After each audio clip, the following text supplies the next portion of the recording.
We just heard from a senior Port Authority official after the breaking news overnight when a plane crashed into another vehicle at LaGuardia Airport with 2 people now confirmed dead.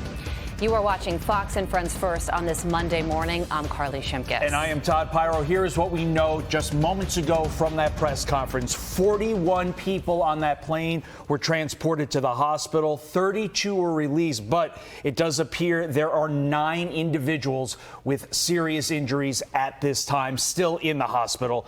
2 pilots, as you see on your screen right there, confirmed dead. LaGuardia will be closed until at least 2 p.m. Could be longer, depending upon how long the investigation takes. With that, let's go live now to CB Cotton, live at LaGuardia with the very latest. CB. Todd, Carly, good morning. An absolute tragedy here on the ground at LaGuardia Airport as we get that official confirmation that 2 pilots have been killed in this collision between a passenger plane and a fire truck. Let's take a look at this crash site because this was a gut-wrenching scene. You can see here on the screen that Air Canada Express plane on the tarmac with its nose completely torn off, and nearby there appears to be the overturned, damaged Port Authority fire truck. To give some context, the Port Authority of New York and New Jersey operates this airport.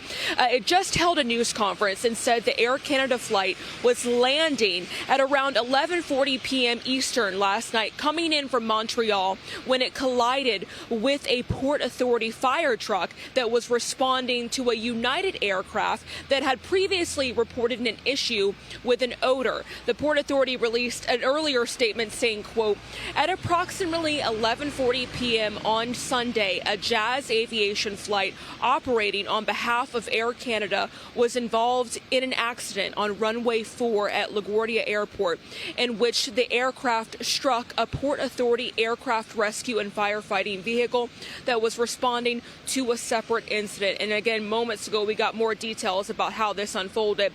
So Air Canada again says that flight was traveling from Montreal to New York, operated by Jazz Aviation. We also learned the flight had 72 passengers and 4 crew members on board. Port Authority recapping moments ago that 41 passengers and crew members were taken to the hospital. 32 people have now been released, but we've been told there are serious injuries.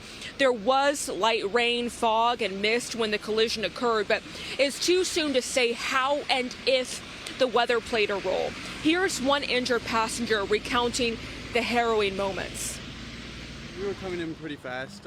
It was like a regular flight, like always. But as we were arriving, we came down really hard, and then we stopped really quickly, and then about 2 seconds later, we just had an absolute slam. Everybody was flying everywhere. I mean, the plane started veering off left and right, and there was, it was chaos. I mean, it didn't feel like there was anybody in control of anything.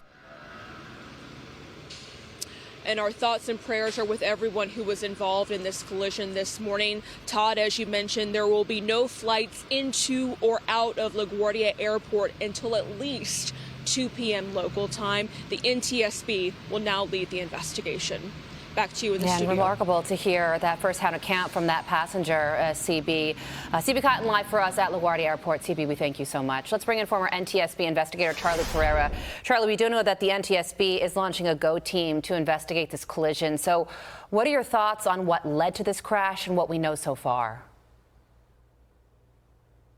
Well, we're going to need to get all of the data before we can make an evaluation. The NTSB, of course, launching a GO team. The initial things that will determine exactly what happened are going to be the ADS-B data, which is going to give you the position of the airplane once every couple seconds. And then we're going to have some ground radar possibly that might have the fire truck, might show the fire truck movement as well. And there might be airport video recording sources and possibly some private individual video recording sources that can give us the time history of the vehicle movements as well.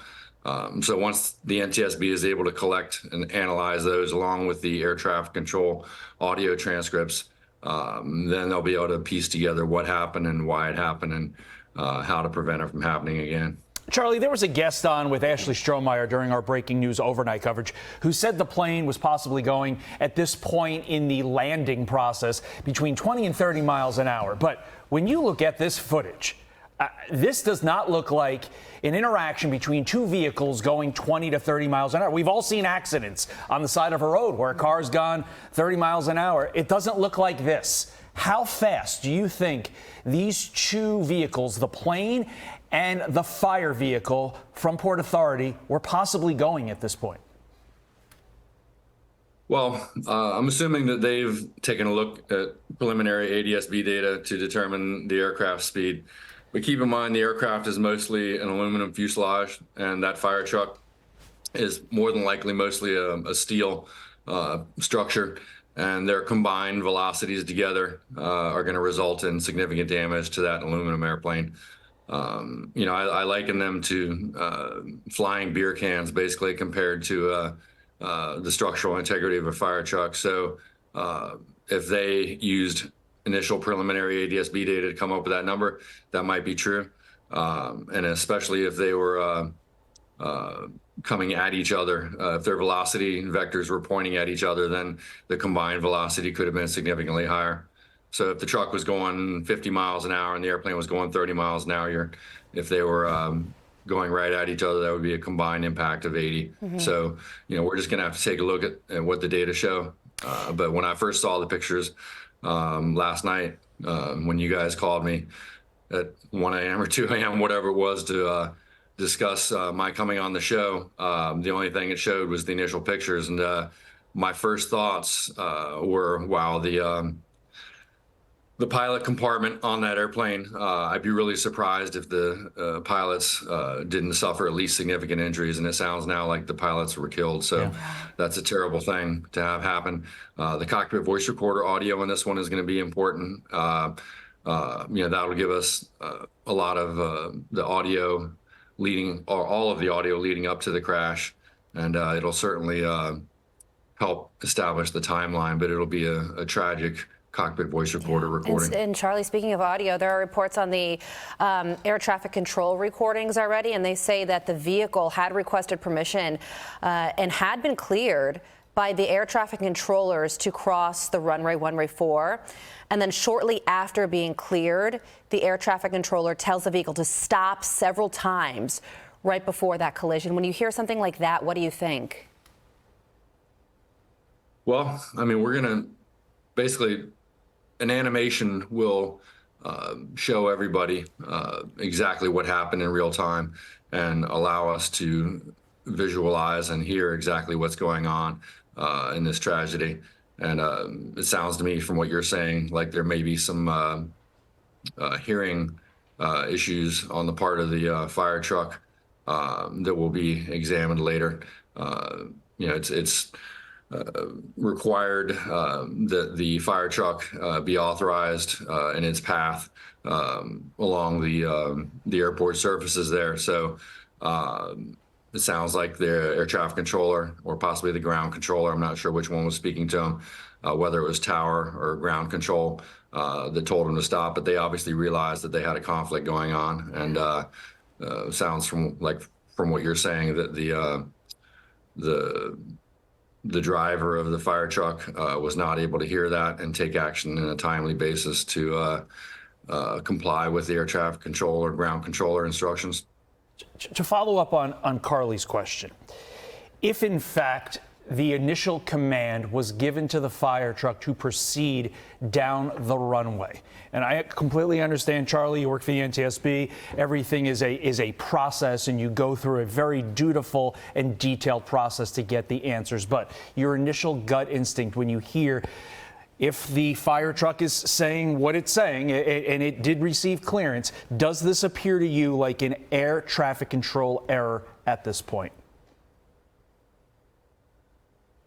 It's way too early for me to be declaring probable cause in this case, but from the evidence that you've provided thus far, although it might be speculation at this point, if that is the case and the facts do lead us to that finding, then yes, there are going to be obviously air traffic and ground control issues, especially with respect to coordinating with the, as they call it, ARF, Airport Rescue and Firefighting vehicles.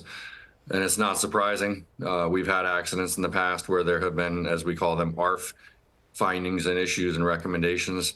For example, on the San Francisco Asiana crash over a decade ago that I worked on, if you recall, we didn't have any fatalities caused by the initial crash, but some of the passengers that were on the runway surface were run over by ARF vehicles and killed in the process and injured. So this is going to be yet another tragic airplane accident that leads us to some improvements and safety recommendations in the airport rescue and firefighting ARF category. Yeah, listen, Charlie, LaGuardia is now closed until 2 p.m. at the earliest, which means there are going to be major impacts to flyers, considering there are already bottlenecks at the airport right now. But our thoughts and prayers certainly go out to those 2 pilots who have been confirmed dead. Charlie Pereira, we thank you so much for your time.